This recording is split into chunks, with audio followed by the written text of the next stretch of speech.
Vendredi soir, les élus de la Cobas se réunissaient en conseil communautaire. À l'ordre du jour, 14 délibérations, dont le débat d'orientation budgétaire pour l'année 2017, rapporté par Marie-Hélène Deségo. L'occasion de présenter les grands axes d'investissement comme les écoles pour 10 millions d'euros, une subvention aux bailleurs sociaux pour 1 million d'euros, les pôles multimodaux pour 1,4 million d'euros ou encore 500 000 euros pour l'étude de l'A660.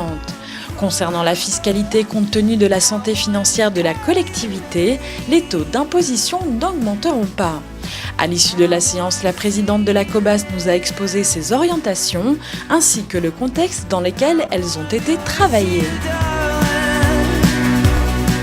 Il y a un contexte économique d'abord et un contexte financier sur ces orientations budgétaires pour 2017. Le contexte économique, c'est tout simplement que la loi NOTRe est intervenue et qu'il y a un transfert de compétences au profit de notre intercommunalité. D'abord, la compétence sur l'aire des gens du voyage, ensuite la compétence tourisme et enfin la compétence sur les zones d'activité économique. Donc ça, évidemment, ça génère des modifications, des flux qui n'étaient pas prévus. Ensuite, sur le plan financier, c'est le projet de loi de finances 2017 dont on ne connaît pas encore avec certitude tous les résultats puisque ce texte a été voté à l'Assemblée nationale. Il est actuellement en discussion au Sénat où il devrait être retoqué par une question préalable. Il va revenir à l'Assemblée, donc il y a quand même des incertitudes. Ce qu'on sait, c'est que les dotations d'État vont continuer à baisser, d'une manière moindre, mais vont continuer à baisser, que les sommes que nous devons au titre de la péréquation, elles vont continuer à augmenter, d'une façon un peu moindre, mais elles vont continuer à augmenter.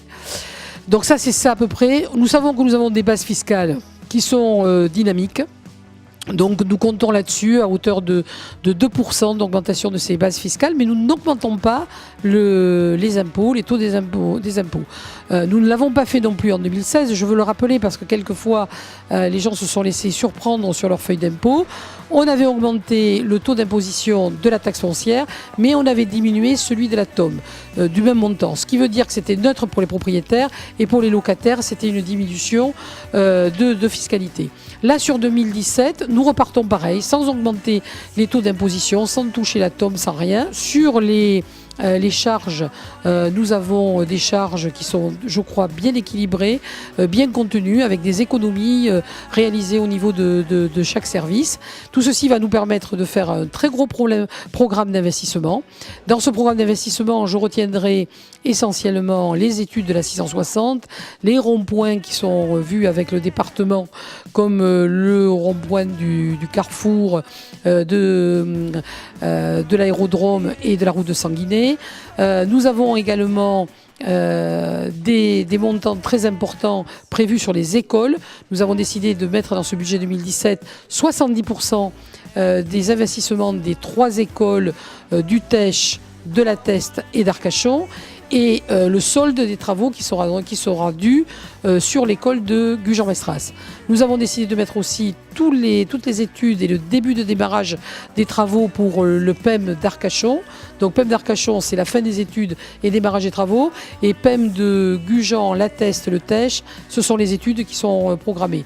Le centre technique avec les garages tout neufs dont sont également prévu à ce débat d'orientation budgétaire. C'est donc vraiment, oui, comme ça a été dit, relevé, notamment par les minorités.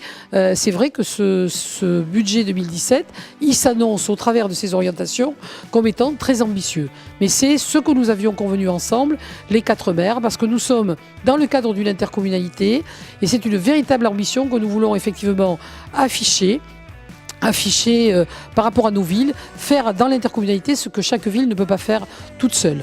Et donc, c'est un super challenge et nous le ferons sans dégrader les grands équilibres financiers de l'intercommunalité, mais tout en sachant que ces grands équilibres ne s'apprécient pas de la même manière que dans une ville. Voilà, on est une collectivité d'investissement et on n'est pas une collectivité de fonctionnement comme nos villes, sauf sur les budgets annexes, mais ce n'était pas l'objet de la remarque des minorités.